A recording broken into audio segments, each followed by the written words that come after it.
இயேசு கிறிஸ்துவும் நானும். இன்று வேத வாக்கு தானியேல் 6:27.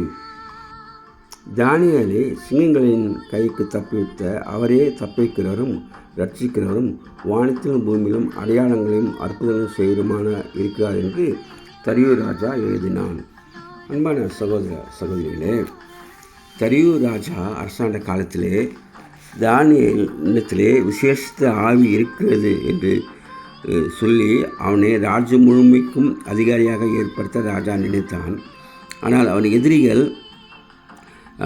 ஒரு முகாந்திரத்தையும் குற்றத்தை கண்டுபிடிக்க அவர்களால் கூடாதிருந்தது.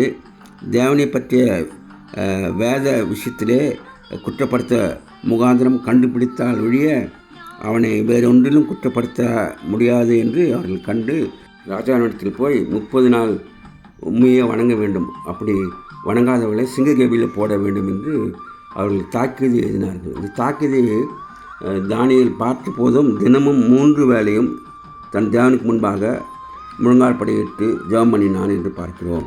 சிங்கக்கேபியில் போட்ட பிறகும் சிங்கம் ஒன்றும் அவனை சேதப்படுத்தவில்லை, ஆண்டவர் காப்பாற்றினார்.